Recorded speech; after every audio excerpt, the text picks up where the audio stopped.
This is TLV1.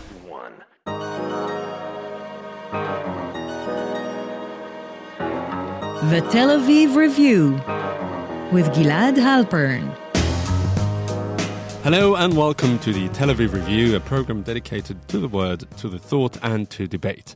I'm your host Gilad Halpern, and every week I'll be engaging in close encounters of the intellectual kind with writers and scholars, or just people of ideas of all types and vocations who have done something to make our lives a tad more interesting. My guest today is a curator at the Israeli Cartoon Museum in Holon, just south of Tel Aviv, where there's a new exhibition that just opened. It's dedicated to telling the Bible stories via caricatures. Assaf Gamzou, welcome to the Tel Aviv Review. Thank you. I'm excited to be here. So let's unpack it. Do the Bible stories lend themselves easily to this format of comic strips and caricatures, or was it a stretch? Well, the thing is that my personal interests lie, of course, in comics and editorial cartooning, but also in the world of Judaism and Jewish culture and philosophy from a cultural and atheistic point of view. So when I approached the curational board of our museum with this idea, we all thought it would be a stretch. We all thought, okay, let him go on and do a little bit of his research and it'll be fine. He'll forget about it and we'll find something else to do. But little did they know. Exactly. Yeah. At the end, when we wanted to put stuff on the walls, I had to take a lot of images off because there was so much. And when you think about it, the Bible, not all of the Bible, but a lot of the Bible is filled with either very basic stories and narratives which lend themselves to almost every story we can think of afterwards, meaning rivalry in the family, the genesis, like how the world developed, where did it come from, mythical creatures fighting each other, questions of loss, questions of tragedy, of responsibility. These are all things that are addressed in the Bible and that very easily lend themselves also in many other formats or media. Mm-hmm. So basically what I found was there were a few stories which again and again popped up either directly. Let's say Robert Crumb, the famed cartoonist, actually did an entire adaptation of the book of Genesis in comic book form, in graphic novel form. So Genesis again and again comes up. This is both the creation of the world because, it's the beginning of everything. So a lot of artists, even now... But it's also, the stories themselves are very graphic. Exactly. I mean, you can imagine paradise and Adam and Eve and what have you. And the apple and the snake, or even... I think the stories that most lend themselves graphically are the beginning of the world and the end of the world. The end of the world, you have all this fire and the serpents and the devil, and it wants to be drawn. It asks to be drawn, especially in this. A lot of times, the scholarly Jewish and even Christian theologians, they want to get the text to be more around the word. One of the myths about Christ is he was logos, he was the word, but I think that in culture broadly, and especially in popular culture, these things ask to be drawn, has to be viewed graphically and visually. Mm-hmm. So, and where does caricatures and cartoons come in as opposed to television and cinema? I mean, when you compare them to the Ten Commandments by Cecil B. DeMille, there was also a really groundbreaking feature in the sense of telling the Bible story in a graphic form at the end of the day. What's the cutting edge of cartoons and caricatures? Okay, so I'll go for the two media. So we have on the one hand editorial cartooning, and we also have an exhibition in the museum right now of Ze'ev Yaakov Farakash, who's like the her block of Israeli caricature editorial cartooning, who's with works, dailies and weeklies that he did of political events that he depicts through biblical stories. So you have a lot of the Ten Commandments, for example, there, but each time it's either a lie, like a minister coming down with a new law that he proposes to be the Ten Commandments to solve a political situation, which we know in Israel wasn't solved. I'm sure all of them weren't solved. Yeah. Or that Moses is this responsible figure coming down and sees like the people of Israel around the golden calf. So that's one example of the cutting edge of using this myth of the Ten Commandments in everyday life right now. But I'll say the most interesting piece, one of the most interesting pieces in my mind that we have in the exhibition is issue number 2 of an image series called Elephant Men. Mm-hmm. Now, Elephant Men is a commercial comic book series published in America. I think it's still published today. It was started publishing in the 2000s. Image is the 3rd largest company in the comic book industry after DC and Marvel. And in issue number 2, I just want to emphasize how radical this is. Issue number 2, they don't have a strong readership yet. No one really knows them. It's not issue 50. It's just the 2nd issue. They have Elephant Men. I should back up a bit. Elephant Men is about a dystopian future where mutant soldiers who are sent to war are basically mutated beasts. It has nothing to do with a 19th century character. Nothing to do. Oh, okay. Nothing to do. This is 21st century comic book. Mutated hippos and alligators go and fight wars instead of humans. Okay. And this comic is about what happens to these soldiers after they're released from the army, and they're basically these like mutated beasts. They're not people, they're not alligators, they're nothing, and what happens to them. And the 2nd issue has this fight between a mutated hippo and a mutated alligator, but without any thought balloons, without any captions, without any dialogue, only verses from the book of Job. Not even Genesis, Esther, not even a book that's, read by people of all faiths everywhere. Everyone knows it. It's the book of Job. Sounds uplifting. Exactly, very uplifting. What's amazing about this piece is that it does something that only comic books can. It forces us to, when we read Job, we need to re-examine the visual side, which we know. I mean, I've seen monsters fight in comics all the time, but now I have to re-examine this very common notion through the eyes of Job. But I also have to re-examine Job after seeing the hippo and the alligator fight. Mm-hmm. I've never thought of Job like that. Why do you think the author did that, this trick? Well, first of all, it's taking to the extreme something which is inherent in all comic books, this tension between the narrative and the image. For example, this tension is used many times in cinema also. Let's say cinema and TV. Let's think of Arrested Development, where we have the narrator, and he all the time injects irony into the story, right? A lot of punches aren't even on the screen, they're just in the narration in Arrested Development. And this gap is what can be infused with either irony or tragedy or whatever, but it's the gap between what is the situation, what I say about the situation. So this is inherent in comics. Let's say you have Mouse by Art Spiegelman, one of the most renowned graphic novels, won a Pulitzer Prize, catapulted the whole medium forward. And in there you have him asking his father about his experiences in Auschwitz. And the father talks about, I think it's the orchestra. And then Art Spiegelman tells his father, Vladek, he says, but Dad, I've read a lot of research and there was no orchestra there. So in the next panel, with Art saying that, you don't have the orchestra drawn.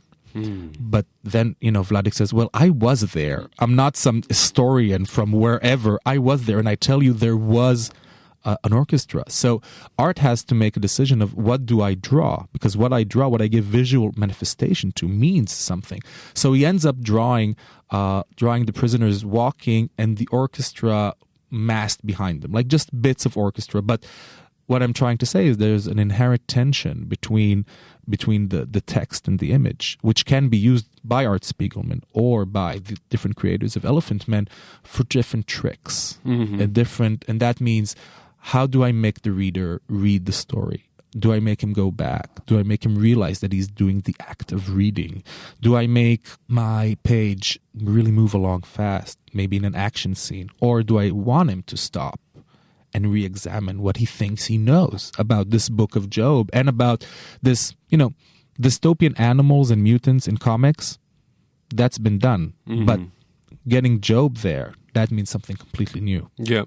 I don't know if it's by accident that you chose these particular examples, or is there really something about, not Judaism, but about Jewish existence, again, that lends itself to this format. Would you say, or is it just a coincidence? Well, that's actually historically, that's a fascinating question, because we don't know this in Israel, except, of course, people who are curators at the Israeli College. But all of those superheroes that we buy tickets to see, the Avengers, Superman, Batman, they've all been invented by Jews. Basically, most of American popular culture, and to some extent worldwide popular culture as we know it today, was done by Jews at the beginning of the 20th century. And that really lends itself to the question of, is there a Jewish quality to these things? Or, there was just Jews, they were in New York, they wanted work, the newspapers didn't want them because they were WASP establishments, so they had to make comic books. And I think that there's truth to both of these explanations, but we have to dig a bit deeper. So, for example, let's take Superman. Superman is the first superhero, and as Grant Morrison, the wonderful comics writer, writes in his book about superheroes, everything always goes back to Superman. Superman is everything. He's the superhero. He's the one who has all of the traits of the superhero. He has the superpowers. He has a lot of them. Afterwards, many superheroes will just need one. He has a ton of superpowers. He has the split identity, the secret identity. He has this moral cause.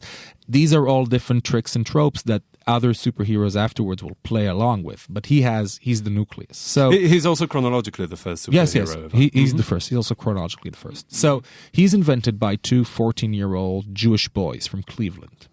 They are sons of the immigrant wave from 1880 to 1924, which is the exact same immigrant wave that we in Israel consider to be Aliyah Rishona, Aliyah Shniya, etc. The first Zionist immigrants. Exactly, the first Zionist immigrants, exactly. But most immigrants from Eastern Europe didn't come to Palestine then. They went to New York. And so two kids of this immigrant wave in the 1930s, in 1934, they create Superman. And in 1938, Superman is published, and he takes the world by storm, and he basically invents a new genre. And what I would like to propose, perhaps, is that Superman is very much a Jewish immigrant creation. Now, we need to broaden the scope a bit for this, okay? So we're talking about the 1930s. So basically, the entire Jewish world is very aware of a growing danger in Europe.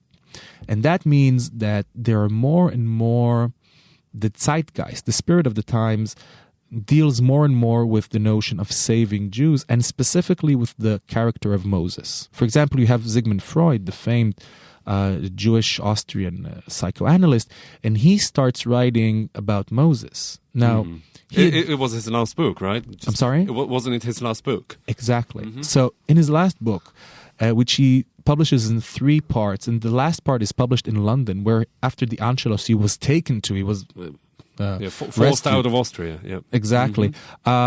He writes about Moses, and he says in his introduction, "This is not my best work, but it needs to be talked about now." So okay, and then in 1945 you have Martin Buber, who's another German Jewish philosopher and literary critic, and he also writes about Moses. He doesn't write a psychoanalysis like Freud did. He writes this sort of review of his character as it arises from the Bible. Now, the story of Moses is about this kid who is born into difficulty and sent away, and he's adopted by another family. And because of this adoption, because of his liminal status, he's the son of slaves, but also an Egyptian prince, he can save the people, which is the exact same story as Superman, of a boy born into difficulty. But do you think that 2 14-year-old boys in Cleveland knew all this? No, I don't. I don't think so. But I do think that when we look at something culturally, we can say that there was a certain, the Jewish culture of the time dealt with these themes. Now, I'll tell you two. I'll tell you what my proposal is. As Okay, a complete layperson, Yeah. That there's something very, very subversive about superheroes that, would not put up with the world order as it is, and therefore aspire to change it. Exactly and like Moses. Exactly like Moses. Yes. Exactly. No, it's someone who's driven by this grave mission of, moral Truth and and justice, compass. perhaps? Exactly. Justice, etc.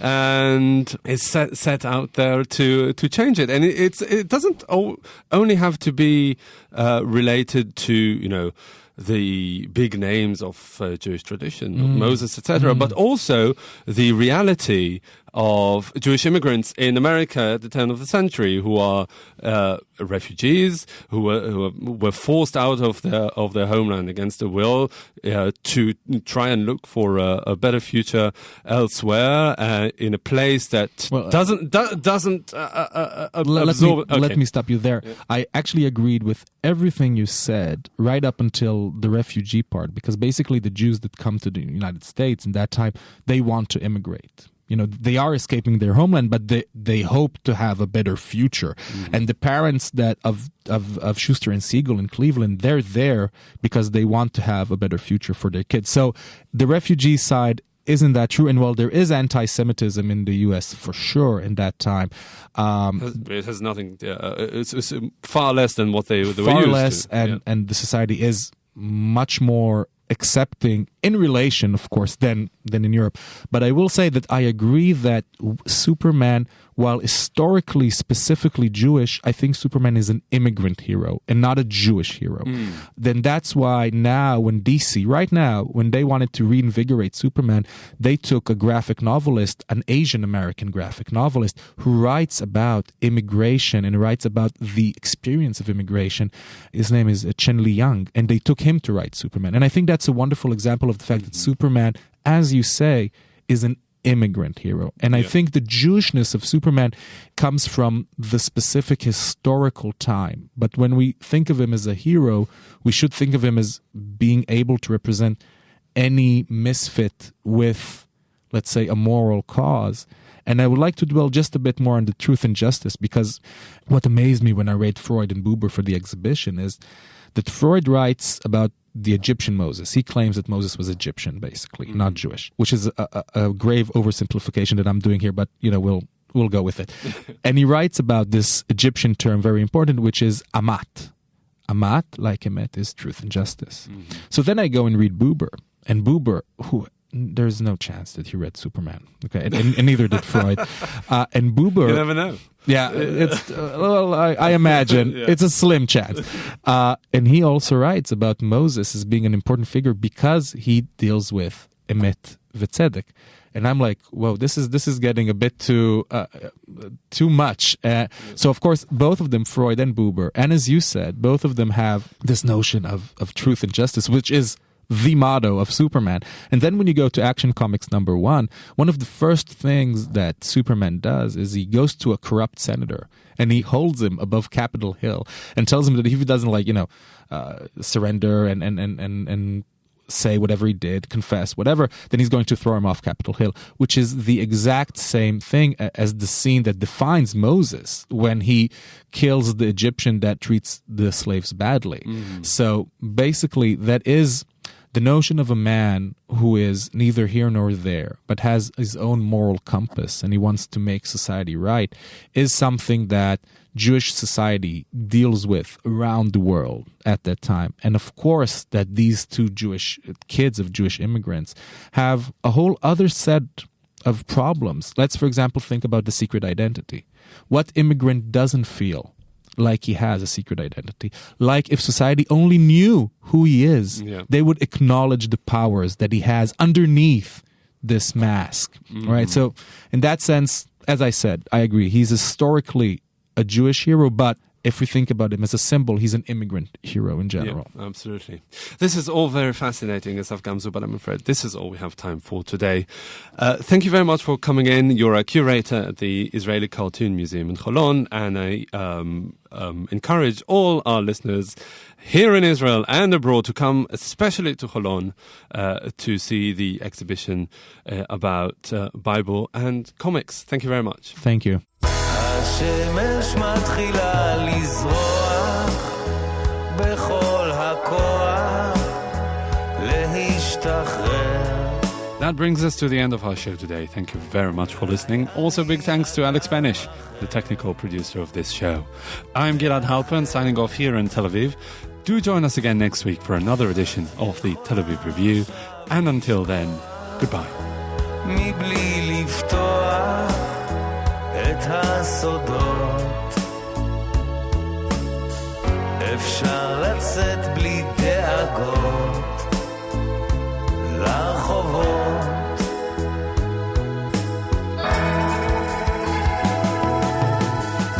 וכל האנשים אומרים שלום מבלי לדעת מה היה היום אי אפשר את הצל למחוק אין במה לבעוט הכביש הזה כבר לא יגיע אם לא תבטיח להישאר כל דבר טוב ייגמר תיזהר את יכולה עכשיו לדעת אם רק יכולתי להתנתק הזיכרון הכל מוחק מתרחק